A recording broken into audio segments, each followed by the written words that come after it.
Mag-ingat! Ginagamit ng dyablo ang telepono upang unti-unting akayin ng mga tao patungo sa impyerno. Hindi ito upang takutin ka, ito ay totoo. Si Satanas ay nasa tabi lamang natin, tinutokso tayo na tumalikod sa Diyos. Hindi niya kailangan ng mga sandata, kundi isang telepono lamang.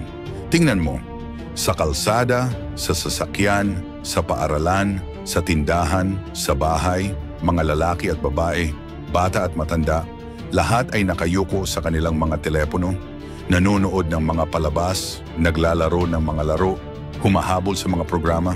Ang telepono ay nakakapit na sa ating mga puso.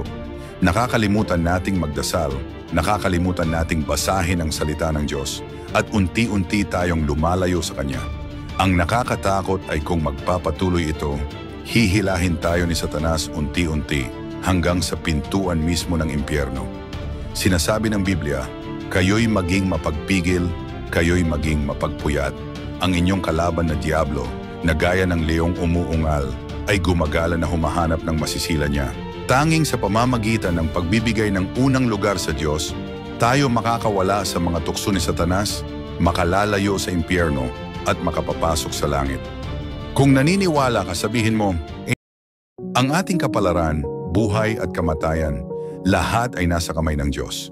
Sa halip na tayo ang magplano ng ating kinabukasan, mas mabuti kung ito'y ipagkakatiwala sa kamay ng Diyos.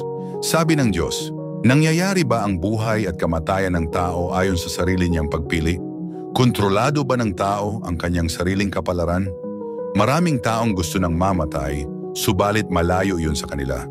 Maraming taong nais maging yaong malalakas sa buhay at takot sa kamatayan, subalit lingid sa kanilang kaalaman, ang araw ng kanilang kamatayan ay nalalapit na, isinasadlak sila sa kailaliman ng kamatayan. Gising, ito ang huling tawag ng Diyos. Ang lumang daigdig ay nawawasak. Sabi ng Diyos, magwawakas ang mga araw, mauwi sa wala ang lahat ng bagay sa mundong ito, at isisilang na muli ang lahat ng bagay. Tandaan ito, huwag itong kalimutan. Hindi maaring magkaroon ng kalabuan. Ang langit at ang lupa ay lilipas. Datapuwat ang aking mga salita ay hindi lilipas. Hayaang muli ko kayong payuhan. Huwag tumakbo ng walang kabuluhan. Gising, magsisi at malapit na ang pagliligtas. Nagpakita na ako sa gitna ninyo at pumailan lang na ang aking tinig.